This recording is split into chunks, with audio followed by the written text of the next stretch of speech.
बच्चों आज हम पढ़ेंगे कबीर दास का जीवन परिचय, जो कि कक्षा 9वीं और 10वीं दोनों के लिए बहुत महत्वपूर्ण है। और इसी तरह के और वीडियो देखने के लिए चैनल को सब्सक्राइब कीजिए, लाइक कीजिए। इसके पहले हमने सूरदास और तुलसीदास जी का भी जीवन परिचय बनाया था, बहुत ही सरल तरीके से। बच्चों यदि आपने नहीं देखा हो तो प्लेलिस्ट में जाकर देख लीजिए, जिससे कि आप उसे आसानी से याद कर पाए। तो हम पढ़ते हैं कबीर दास का जीवन परिचय। रचनाएं, तो इनकी जो रचना है वो है साखी, सबद, रमेनी। ठीक है, साखी, सबद, रमेनी। और यह तीनों जो रचनाएं हैं उनके जो ग्रंथ है बीजक। ठीक है, बीजक नाम का जो ग्रंथ है उसमें संग्रहित है साखी, सबद, रमेनी। भाव पक्ष, तो बच्चों हम जानते हैं कि कबीरदास जो है भक्ति काल के कवि हैं। ठीक है, कबीरदास जी जो है भक्ति काल के कवि, और भक्ति काल की दो धाराएं थी, सगुण और निर्गुण। तो कबीरदास जी जो थे वो निर्गुण भक्ति शाखा के, ज्ञान मार्गी शाखा के कवि थे। ठीक है, तो इनका भाव पक्ष हम लिखेंगे बच्चों, कबीरदास भक्ति काल की निर्गुण भक्ति धारा के ज्ञान मार्गी शाखा के प्रमुख कवि हैं।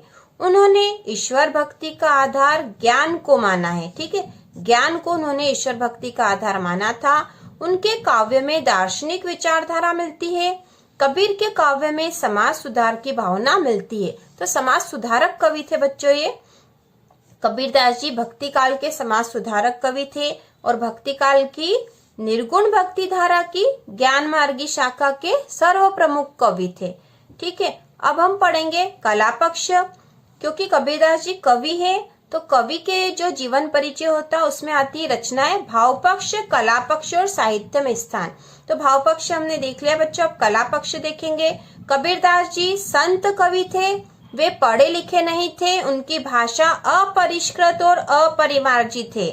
उनकी भाषा में पूर्वी, अवधी, राजस्थानी, ब्रज, पंजाबी आदि अनेक भाषाओं के शब्द मिलते हैं। इसलिए उनकी भाषा को सदुक्कड़ी या खिचड़ी भाषा भी कहते हैं। तो इम्पोर्टेंट है बच्चों, कितनी बार ऑब्जेक्टिव में आ जाता है कि सदुक्कड़ी या खिचड़ी भाषा किस कवि की भाषा को कहते हैं। तो इसका उत्तर आएगा कबीरदास जी की भाषा को। उनकी भाषा सहज व सरल है। कबीरदास जी की शैली मुक्तक प्रधान है, उनकी शैली उपदेशात्मक है।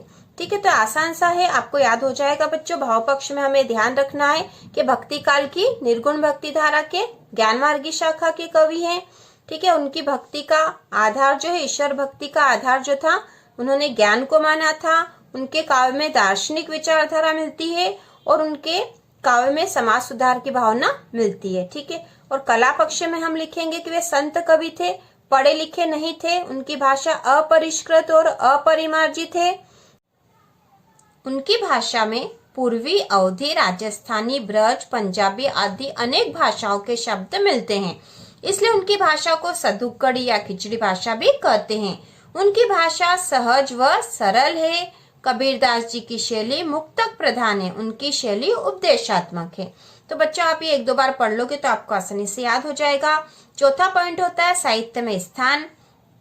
कबीरदास जी हिंदी साहित्य की ज्ञान मार्गी शाखा के प्रमुख कवि है, या फिर आपने जो भाव पक्ष में लिखा है ये भी लिख सकते हो। कबीरदास भक्ति काल की निर्गुण भक्ति धारा के ज्ञान मार्गी शाखा के प्रमुख कवि है, ये लाइन भी हम यहाँ लिख सकते हैं।